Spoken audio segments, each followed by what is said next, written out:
absolutely gorgeous. I could show this one, right? This is the one I can show. He's doing a lot of sports stuff, sports memorabilia for the universities. And I have to say, like, I've visited, I don't know, maybe 400 or 500 printers across the world. This is some of the most unique stuff I've ever seen done with the machine. Adam, you are literally, I have to say, the stuff that you're doing over there, the quality of the finish, the attention to detail, the experimentation that you're doing, Yeah. is, I think, probably at the highest possible level that you can do with that machine. Yeah, they always say, test stuff and, just play with things. And we definitely do that. Yeah, yeah. So one thing that I wanted to talk about a little bit is, you do a lot of lamination today, and it does slow stuff down. Has anybody had experience with maybe using like a soft touch varnish as a substitute, like a UV stock as a substitute for lamination, and how well does that hold up in the field for you guys? Personally, yes, I've tried a couple of things, but the aqueous never quite cures enough. It's a good surface, but it never, I think when they make soft touch aqueous, they just end up throwing a lot of powder and cornstarch and things like that in it. And I found the adhesion of that product to the paper itself and the ink itself conventionally, that was already weak. And then to know that that wasn't going to be able to hold the JETvarnish varnish was a real concern. I had a concern about putting that product out. UV, the soft touch UV, it's sketchy because sometimes the adhesion is not great. Again, I don't know how they create it, but it seems like they always start with gloss. And when they start with gloss and then they start messing with it. Adhesion to the sheet or adhesion of the JETvarnish varnish to the soft touch? Which Both of them. UV, one pass would hardly ever stick well enough to, especially Konica Minolta toner. It would be better with the conventional inks, but then you'd put a second pass on, and if you didn't get both of the passes cured very well, then you ended up with all kinds of, you never knew how the JETvarnish varnish was going to act. So maybe in the last year and a half, they've developed something. I know Harrison Bruno is obviously very good at their flood coating, and maybe the introduction of their new product might have found a way to get that. But true soft touch, it's very, very difficult from a coating point of view. It never looks like laminate. Laminate just kills it every time. Yeah. So they're just trying to recreate the wheel, and I imagine the technology will get there at some point. But so far, You haven't seen it. it just was super sketchy. No. How about you, Marco? Have you had a lot of experience with maybe substituting like whether it's a matte or a soft touch UV varnish instead of lamination? No, not so much. Oh, you're on mute, Marco. Sorry, no, I didn't have any touch with the substitution of the lamination. Any customer, they are all still on plastic laminations. Even this one, the big one that we've been to today, they are or on uncoated paper or the coated paper with lamination. If you took the soft touch UV and you got it out the door pretty quickly, you were okay. But if it needed to do extra things, like you were going to stamp a shape, or you were going to guillotine cut it, or I mean that's where it really shows, right? Because you're going to put a little bit of pressure on it with the guillotine, and when we would do that, it would mark it up. It's just not bulletproof. And I wish I knew the technical term for the slime that UV gives off when it cures, but there's a sliminess to it. It definitely does not want anything else. And the great thing too is when you would UV coat, especially on a press, and you could let it sit a day or two, it was phenomenal. But usually, as Adam I'm sure knows, once he gets the printed product, you just don't have the ability to wait a week before you do anything to it, and by then you get furling and all kinds of issues. So I think that's something to really keep an eye on. That might be something to ask a lot of people at Graph Expo. No. I think there's a lot of different flood UV coatings that you can play with and try though. that might work, you know. There's not necessarily just one version out there. That's The true. other thing too is that a lot of the coaters that people have in their shops are simply put the UV on, cure it with UV, and it really becomes important to have IR in line on that dryer because the IR helps it settle and thin a little bit and dwell before Yeah. UV cures it. And I think one of the few people that actually have IR in line is Harrison Bruno, and now you're limiting yourself to probably the better 20% of printers because of the cost of that unit. So it definitely helps. And I think, again, like I said, if anybody can do it, Harrison Bruno can do it. So that's a good question for us to ask them. Yeah, but for example, something like a tech lighting, they have inline IRs, but they're roller coaters, so they don't have like a chambered analog with a metering blade. Does that matter when you're doing Absolutely. a matte or a soft touch? Because here's what happens. You open up the gap a little bit more, and then you let more coating go on the coating roller because you want to achieve a good soft touch surface. And now you're putting on so much coating, and that gets back to the first thing I said. It's really not dry, right? You're flash flooding it. You're flashing it with IR and UV, and you have so much on the sheet that it's not curing all the way to the paper. So now you have an adhesion issue. So you got to really do it in two thin strokes. And when you start adding in the labor that you need to put all those pieces of paper through twice, Yeah. it really is a cost prohibitive solution. So chambered analogs is the best way for you. It's the best way because of its consistency, but sometimes one time isn't enough. I mean, we had a chambered analogs on the press, and we would run it through, and the boss would be like, let's put it through again. We put it through again. And of course, we eventually get to where we needed to go. But that's just one of those jobs that you take care of for a good customer, and you don't ever put a pencil to it because you'd be frightened. You're tying up a $3 million machine, putting coating on a 13 by 19 sheet of paper, so it doesn't go over so well. That's a good point. That's a good point. That's a really good insight, Ken. So yeah, Ken, sorry, we kind of jumped into it. This is your session. I don't know if you had any ideas that you wanted to go down. I know a lot of our members are actually in vacation this week, so we don't have as many as we usually have. But please go ahead and this is your session. I do want to apologize because looks like my computer is going to die here in just a few minutes. And I do not have the charger. So if I disappear, you'll know why. Yeah. Any questions you want to ask before you disappear? Anything that you did the last couple of weeks that's awesome? As Kevin showed us. No, I don't have anything to show right now, but I think I figured out those settings on running dark soft touch compared to like 10 mil gloss lamb. And Okay. Marco, you may find this, but I found that 200 on that number 4 for your dark soft touch is kind of the sweet spot.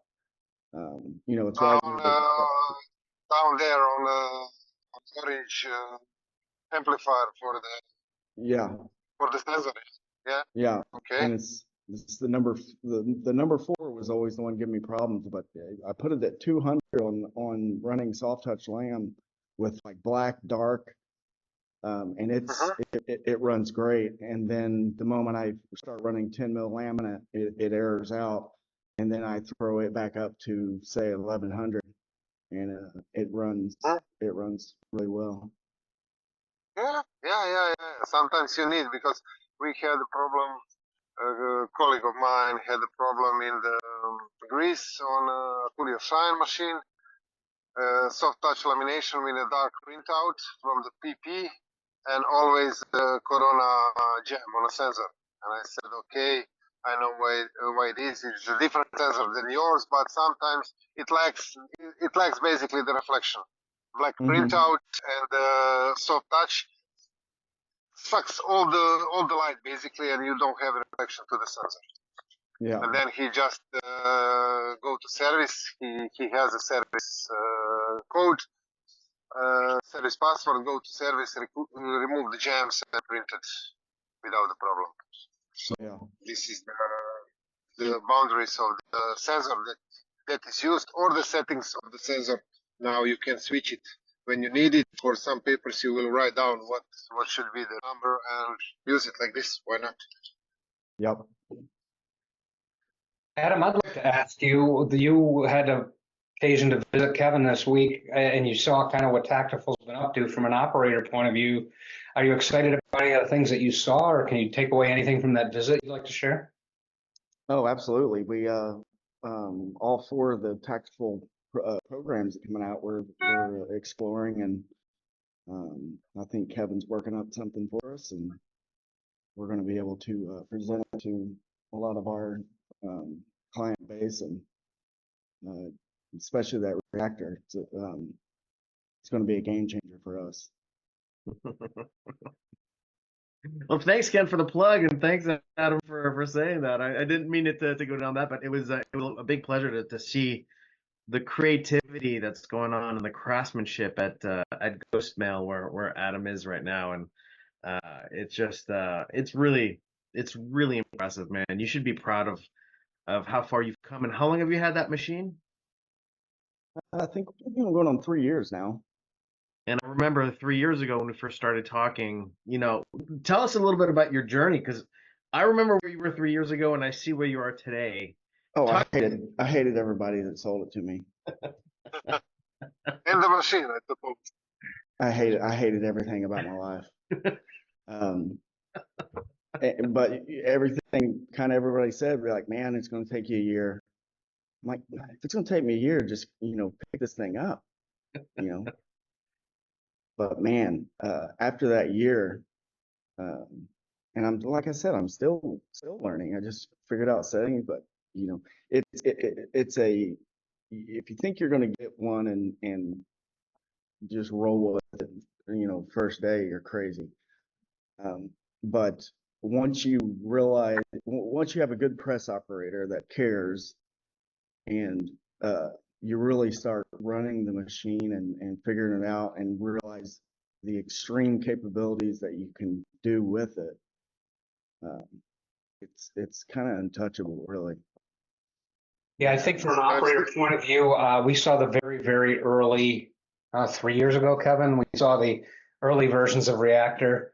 And one of the frustrating things that I had was it was getting so hard to get marketing people to understand what was going to look good and what wasn't. They would come up with these, wanted to use it as a flood coater. They wanted to use it as they wanted to completely coat sheets with foil.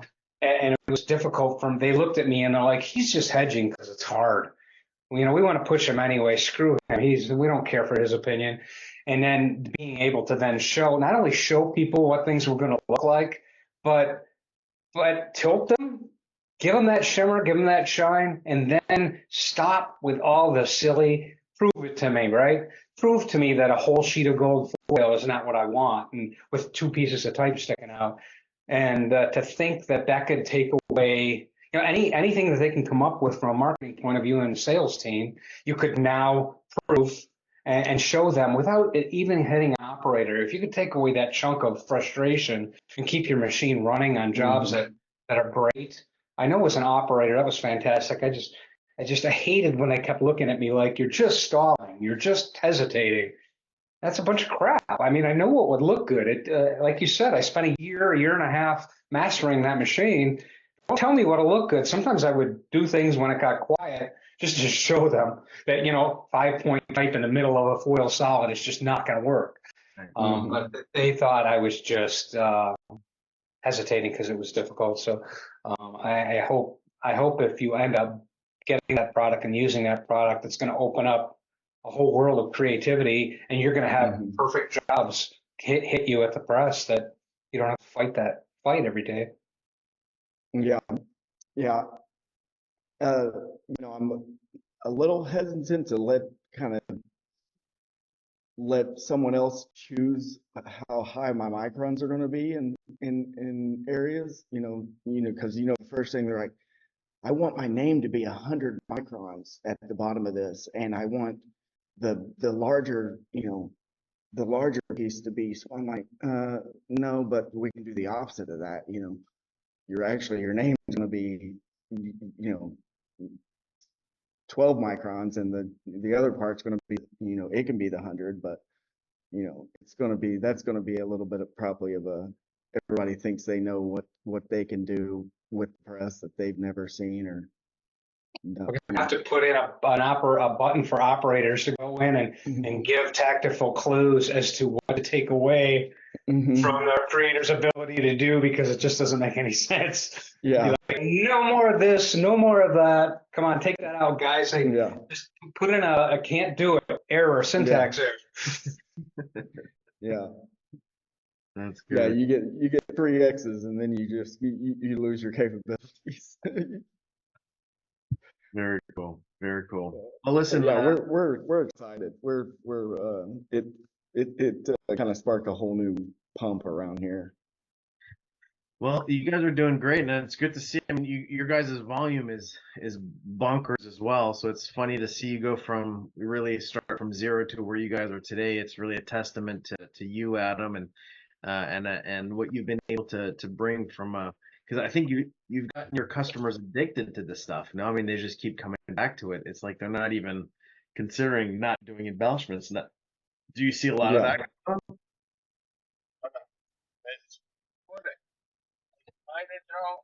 Nope. Adam? I think you cut out, Kevin. Oh, sorry. No, I was saying it seemed that like your customers are now addicted to this kind of stuff, and it's hard to talk them into trying anything else once they've tasted it. Yeah, oh yeah. Yeah, it's without a question, and then everybody talks to each other because like, where are you doing that at? And so they, Word of mouth. word of mouth, it's incredible the way you do a good job, you give them fast service and the word gets out, and that's really all you need. Right. Yeah, you're gonna have to create some hybrid logo and start advertising it to other universities and say, hey man, you guys can go ahead and do what you're doing, but look at what your competition's up to. These are the people getting the students. You may have you may have to get another machine. Stand by. I know you're there.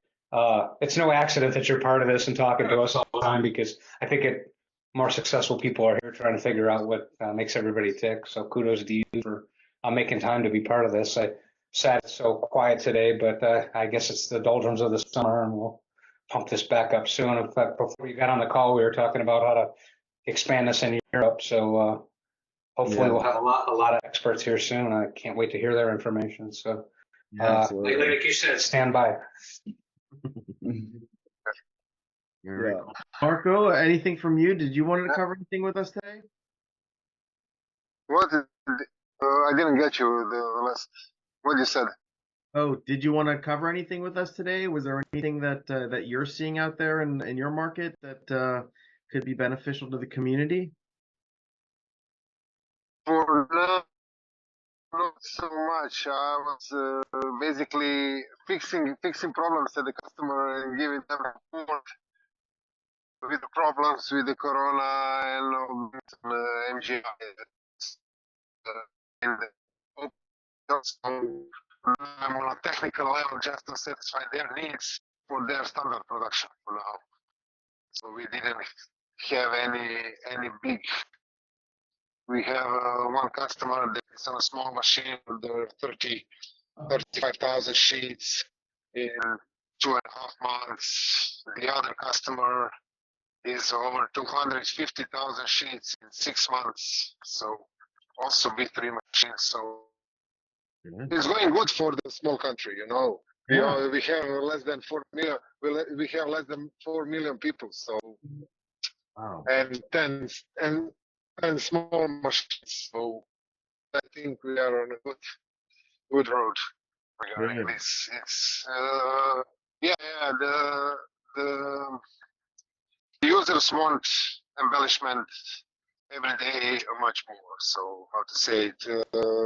Field finally accept it like it should be. Less is more. They don't want, as Ken or as I've said, the whole foiling over the whole page or something else. Subtle varnishing or subtle foiling basically gives them a better pop of their product or anything else. So. Marco, that brings up a great idea.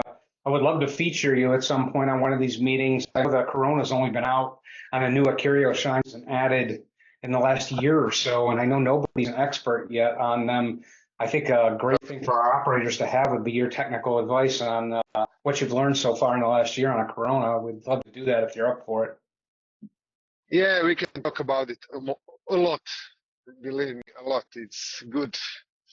It's good thing for the helping around the polymer surfaces and everything else, but it's also, in the other hand, sometimes pain in the ass with the technical things and technical stuff. So we have still some issues with it, but it's basically working for now and help our customer. Our customer help a lot. He was almost in the end to return the machine, and then Corona kicked in and helped to save his workflow, basically. Not to switch to nylon-based laminations and everything else. We opted for Corona, and that saved a lot. Very good. I'll look forward to that. I plan that for the end of the year sometime. strongly recommend Corona. I couldn't do what I do without it. Yeah. For the big machines, the Corona was from the start, But for the small machines, it's 3 years, 2.5 years now in. He's on a 3DS and really helped him a lot not to switch to expensive laminations and I bet. other problems. So Yeah, the big machine, even it's option for the big machines. I wouldn't, as a sales guy, sell any big machine without Corona. No way. Mm-hmm. From my sales point of view, this is must have on especially big machine. Mm-hmm. Marco, I see you have arrived, and I know, Adam, you're busy. It's quiet today. Thanks for coming. I appreciate you being here. We had a great conversation, and we'll see you in a month. Thanks, guys. See you, boys. Yeah. Hopefully sooner. Have a good day. See you guys.